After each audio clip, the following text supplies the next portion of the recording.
Hello everyone and welcome back to the channel. So Jason Schreier is known for exposing the crunch culture that has been going on around in gaming studios, and I think that's a good thing.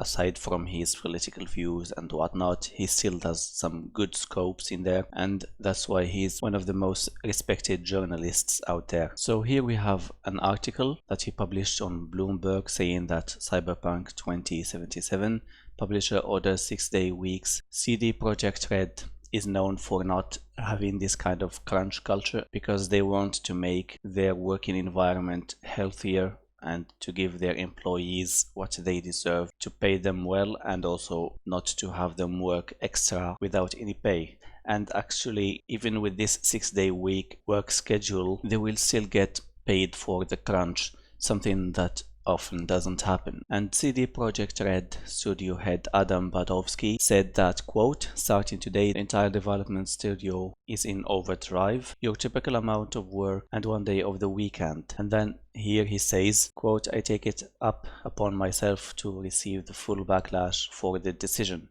I know this is in direct opposition to what we have said about crunch. It is also in direct opposition to what I personally grew to believe a while back, that crunch should never be the answer, but we have extended all other possible means of navigating the situation. So it seems like CyberPunk 2077 needs a lot more work, and they couldn't find a formula to finalize that kind of work without having crunch. And as you already know, the game has been delayed maybe more than one time. So yeah, it seems that they couldn't find any other alternative. And the article says here, last year, Iwinski and Badowski told Kotaku that they were looking to make CD Projekt Red a more humane, quote-unquote, place to work. And they said, we are known for treating gamers with respect. So these are words from Iwinski, and he carries on, I actually would like for us to be also known for treating developers with respect. And that's a good thing in general. But with the climate of gaming today, the amount of work that you have to do to make a game that is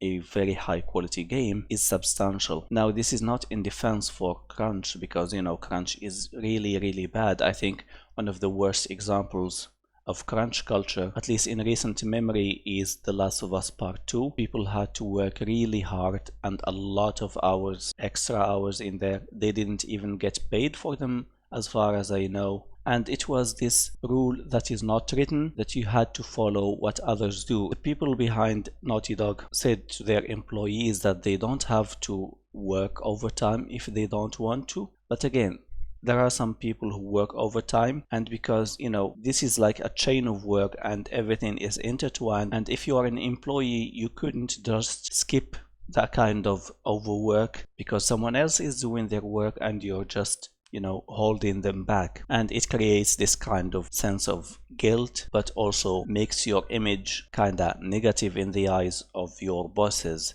And people had to work overtime at the end of the day, and that's why almost 70% of the staff quit after the release of Uncharted 4. And there is even news that a lot of people quit after The Last of Us Part 2 because these games needed a lot of work and a lot of polishing and a lot of extra hard work that they didn't get paid for. And even if they got paid for, a lot of them don't want to work overtime. They just want to do their normal shifts and then go home.